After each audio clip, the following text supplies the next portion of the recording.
Hello प्यारे बच्चों, नमस्कार। आप सभी का स्वागत है आज के इस नए सेशन में। प्यारे बच्चों, मैं आज के इस सेशन में आप सभी को क्लास 10th के संस्कृत, प्यारे बच्चों, उसी का मैं आज के इस सेशन में वैसे मोस्ट वीवीआई ऑब्जेक्टिव प्रश्न बतलाऊंगा, वस्तुनिष्ठ प्रश्न बतलाऊंगा जो कि आपके बोर्ड एग्जाम से काफ़ी महत्वपूर्ण रहने वाले हैं प्यारे बच्चों। तो अभी तक हमारे चैनल को आप सब्सक्राइब कर नहीं जुड़े हैं प्यारे बच्चों, तो हमारे चैनल को सब्सक्राइब कर बेल आइकन प्रेस कर लीजिएगा प्यारे बच्चों, ताकि कोई भी नोटिफिकेशन प्यारे बच्चों सबसे पहले आपके पास पहुँचे, आप तैयारी को बेहतर से बेहतर तरीके से कर सके प्यारे बच्चों। तो हमारे सेशन में आप शुरू से लेकर अंत तक बने रहिएगा। मैं सारे प्रश्न वैसे लाया हूं जो कि बार बार बोर्ड एग्जाम में पूछा जाता है और बार बार पूछा जा चुका है। सारे प्रश्न आज के सेशन में प्यारे बच्चे प्रीवियस ईयर प्रश्न है, क्वेश्चन बैंक से भी है, कुछ मॉडल पेपर से भी कुछ प्रश्न को रखा गया है, सारे से मिला जुला प्रश्न को रखा हूँ ताकि आपका तैयारी बेहतर से बेहतर हो सके हमारे यहाँ से बिल्कुल फ्री प्यारे बच्चों। तो हाँ, आपको भी बनता है कि आप हमारे चैनल को सब्सक्राइब कर हमारे से जुड़ जाए और बेहतर तैयारी से बेहतर करें। तो चलिए प्यारे बच्चों, समय को देखते हुए अपने सेशन की तरफ बढ़ता हूँ। आप हमारे सेशन में शुरू से लेकर अंत तक बने रहिएगा। सेशन पसंद है तो ज़्यादा से ज़्यादा लाइक कीजिएगा, कोई भी डाउट होने पर कमेंट कीजिएगा और प्यारे बच्चों अपना तैयारी बेहतर कीजिए और ज़्यादा से ज़्यादा दोस्तों के पास शेयर कीजिए ताकि उनका भी तैयारी प्यारे बच्चों बेहतर से बेहतर बिल्कुल फ्री हो सके। तो चलिए देखते हैं इस प्रश्न को। क्या करें? 10th Sanskrit MVVI objective question जो कि आपके बोर्ड एग्जाम में महत्वपूर्ण रहेंगे, तैयारी के लिए नंबर 1 रहेंगे। चलिए देखते हैं प्रश्न को। क्या करें? पहला प्रश्न आप सभी के बीच देखिए। क्या करें? पहला प्रश्न, पुराण ग्रंथ से रचनाकार क, यानी जो पुराण ग्रंथ था उसका रचनाकार कौन थे प्यारे बच्चों?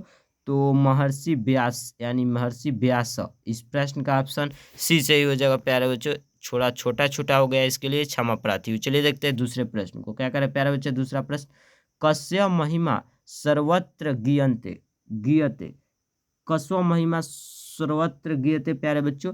तो भारत से महिमा। इस प्रश्न का ऑप्शन बी से हो जाएगा प्यारे बच्चों। चलिए देखते हैं अगले प्रश्न को प्यारे बच्चों। क्या करें? अगला प्रश्न, भारत महिमा पाठ से रचनाकार कह, यानी भारत महिमा जो पाठ है उसका रचनाकार कौन है प्यारे बच्चों? महर्षि वेद व्यास है। इस प्रश्न का ऑप्शन सी से हो जाए प्यारे बच्चों। चलिए देखते हैं अगले प्रश्न को प्यारे बच्चों। क्या करें? अगला प्रश्न, अस्माकं कर्तव्य रूपेण किम वर्तते। किम वर्तते प्यारे बच्चों? अस्काम कर्तव्य रूपेण किम अमते, तो भारतम प्रति भक्ति। इस प्रश्न का ऑप्शन ए से हो जाए प्यारे बच्चों। चलिए देखते हैं अगले प्रश्न को प्यारे बच्चों। क्या करें? अगला प्रश्न, भारतीय धारा के सेविता, भारतीय धारा के सेविता प्यारे बच्चों सागर पर्वत निर्झर है। इस प्रश्न का ऑप्शन डी से हो जाए प्यारे बच्चों। चलिए देखते हैं अगले प्रश्न प्यारे बच्चों। क्या करें? अगला प्रश्न, पारा शब्द से अर्थ किम अस्ति, यानी किम अस्ति प्यारे बच्चों, जो पारा का शब्द से अर्थ है उसका कौन सा अर्थ होगा प्यारे बच्चों? तो इस प्रश्न का श्रेष्ठ, इस प्रश्न का ऑप्शन डी से हो जाए प्यारे बच्चों। चलिए देखते हैं अगले प्रश्न प्यारे बच्चों, भारत से महिमा कुत्र गीयते, भारत से महिमा कुत्र गीयते प्यारे बच्चों? सर्वत्र। इस प्रश्न का ऑप्शन सी से हो जाएगा। चलिए देखते हैं अगले प्रश्न प्यारे बच्चों। क्या करें? अगला प्रश्न आप सभी के बीच देखिए। अक्षराभ्य की दृश्य संस्कार प्यारे बच्चों? तो शिक्षा संस्कार। इस प्रश्न का ऑप्शन डी से हो जाएगा। चलिए देखते हैं अगले प्रश्न को प्यारे बच्चों। क्या करें? अगला प्रश्न, गृहस्थ जीवन से एक संस्कार क, यानी जो गृहस्थ जीवन होती है उसका एक संस्कार कौन सा है प्यारे बच्चों? उसका संस्कार होता है विवाह संस्कार। इस प्रश्न का ऑप्शन सी से हो जाएगा। चलिए देखते हैं अगले प्रश्न प्यारे बच्चों। क्या करें? अगला प्रश्न, शैक्षणिका संस्कार, यानी शैक्षणिका संस्कार कति संति, यानी जो शिक्षा का संस्कार होती है उसे किस कहा जाता है? तो पच कहा जाता है। इस प्रश्न का ऑप्शन ए से हो जाए प्यारे बच्चों। चलिए देखते हैं अगले प्रश्न को प्यारे बच्चों। क्या करें? अगला प्रश्न, सप्तपदी क्रिया कस्मिन संस्कारे विधीयत, कस्मिन संस्कारे विधीयत विवाह संस्कारे। इस प्रश्न का ऑप्शन सी से हो जाए प्यारे बच्चों। चलिए देखते हैं अगले प्रश्न को प्यारे बच्चों। क्या करें? अगला प्रश्न, सिमतोन्यम केशु संस्कारे गणयत, केशु संस्कारे गणयत प्यारे बच्चों? तो जन्म पूर्व संस्कारेषु। इस प्रश्न का ऑप्शन बी से हो जाए प्यारे बच्चों। चलिए देखते हैं अगले प्रश्न को प्यारे बच्चों। क्या कराए? गुरु गृह शिष्य कानपाल्यम अध्ययनम करोति, कौन सा अध्ययनम करोति? शिक्षानियानम।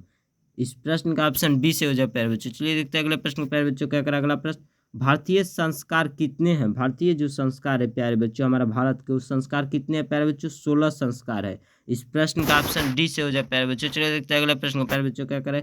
भारतीयों में संस्कार से किसका निर्माण होता है? भारतीयों में जो भारत के लोग होते हैं उनमें संस्कार से किसका निर्माण होता है?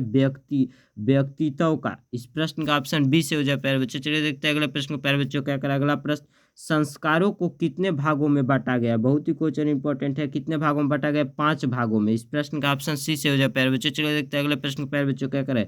जन्म पूर्व संस्कार कितने हैं? जन्म पूर्व संस्कार 3 होते हैं। इस प्रश्न का ऑप्शन डी से हो जाए प्यारे बच्चों। चलिए देखते हैं अगले प्रश्न को प्यारे बच्चों, क्या करें? अगला प्रश्न आप सभी के बीच, क्या करें? अगला प्रश्न देखिए प्यारे बच्चों, अगला प्रश्न क्या करें? देखिए, किसके किसके प्रश्न का उत्तर विदुर देते हैं? किसके प्रश्न के उत्तर विदुर देते हैं प्यारे बच्चों? तो धृतराष्ट्र के। इस प्रश्न का ऑप्शन डी से हो जाएगा प्यारे बच्चों। चलिए देखते हैं अगले प्रश्न प्यारे बच्चों, क्या करें?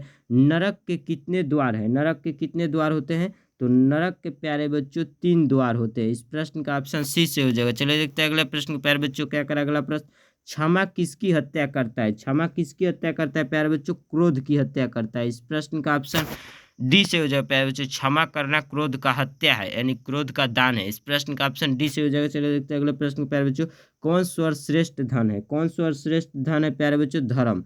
धर्म एक प्रकार का सर्वश्रेष्ठ धन है। इस प्रश्न का ऑप्शन ए से हो जाएगा प्यारे बच्चों। चलिए देखते हैं अगले प्रश्न प्यारे बच्चों, क्या करें? अगला प्रश्न देखिए, आप सभी के बीच अगला प्रश्न क्या करें? किसके सुख की प्राप्ति होती है? किससे सुख की प्राप्ति होती है? किससे सुख की प्राप्ति होती है प्यारे बच्चों? अहिंसा से। इस प्रश्न का ऑप्शन बी से हो जाए प्यारे बच्चों। चलिए देखते हैं अगले प्रश्न को प्यारे बच्चों, क्या करें? अगला प्रश्न, कौन ऐसा धन है जिससे संतुष्टि मिलती है? कौन ऐसा धन है प्यारे बच्चों? तो विधा से। विधा से जो है प्यारे बच्चों संतुष्टि मिलती है। इस प्रश्न का ऑप्शन सी से हो जाएगा प्यारे बच्चों। चलिए देखते हैं अगले प्रश्न को प्यारे बच्चों, क्या करें? अगला प्रश्न, किससे विधा की रक्षा होती है? किससे विधा की रक्षा होती है? अभ्यास करने से। इस प्रश्न का ऑप्शन बी से हो जाए प्यारे बच्चों। चलिए देखते हैं अगला प्रश्न प्यारे बच्चों, क्या करें? अगला प्रश्न, रूप की रक्षा किससे होती है प्यारे बच्चों? रूप जो है, रूप की रक्षा किससे होती है? तो भोग से होती है। इस प्रश्न का ऑप्शन सी से हो जाए प्यारे बच्चों। चलिए देखते हैं अगले प्रश्न प्यारे बच्चों, क्या करें? खानदान कुल की रक्षा किससे होती है? जो खानदान होता है, जैसे कुल कहा जाता है देहात वात में, उसका भाषा है, तो कुल खानदान का रक्षा किससे होती है प्यारे बच्चों? तो आचरण से, यानी कुल खानदान की रक्षा आचरण से होती है। व्यक्तियों की आचरण से उसकी कुल खानदान की रक्षा होती है प्यारे बच्चों। इस प्रश्न का ऑप्शन डी से हो जाएगा प्यारे बच्चों। चलिए देखते हैं अगले प्रश्न को प्यारे बच्चों, घर की शोभा कौन है? घर की शोभा कौन होती है प्यारे बच्चों? स्त्रियां होती है। इस प्रश्न का ऑप्शन बी से हो जाएगा प्यारे बच्चों। स्त्रियां घर की शोभा होती है। चलिए देखते हैं अगले प्रश्न को प्यारे बच्चों, क्या करें? अगला प्रश्न, अपयश को कौन नष्ट करता है? अपयश को कौन नष्ट करता है प्यारे बच्चों? नर्मदा नष्ट करता है। इस प्रश्न का ऑप्शन ए से हो जाए प्यारे बच्चों। चलिए देखते हैं अगले प्रश्न को प्यारे बच्चों, गरीबी को कौन समाप्त करता है? गरीबी को कौन समाप्त करता है प्यारे बच्चों? उद्योग, यानी जैसे आप बड़ा बड़ा उद्योग लगा लीजिएगा तो गरीबी नहीं रहेगी। इस प्रश्न का ऑप्शन बी से हो जाएगा प्यारे बच्चों। चलिए देखते हैं अगले प्रश्न को प्यारे बच्चों, क्या करें? अगला प्रश्न, अशुभ लक्षणों को कौन समाप्त करता है? अशुभ लक्षणों को कौन समाप्त करता है प्यारे बच्चों? सद्व्यवहार, सदुव्यवहार जो करेंगे आप, वह जो है अशुभ लक्षणों को समाप्त कर देगा। इस प्रश्न का ऑप्शन डी से हो जाएगा प्यारे बच्चों। पूर्ण आशा और पूर्ण विश्वास के साथ हमें कहना पड़ेगा कि आज का सेशन आप सभी को बहुत ही अच्छा लगा होगा। यदि अच्छा लगा है प्यारे बच्चों तो ज़्यादा से ज़्यादा दोस्तों के पास शेयर कीजिए, और चैनल पर नए तो चैनल को सब्सक्राइब कर ले, ताकि कोई भी इंपॉर्टेंट सेशन का नोटिफिकेशन जो है सबसे पहले आपके पास पहुँचे और आप अपने तैयारी को बेहतर से बेहतर तरीके से कर सके। चलिए मिलते हैं इसी तरह के किसी नए सेशन में। तब तक के लिए जय हिंद, जय भारत, धन्यवाद प्यारे बच्चों।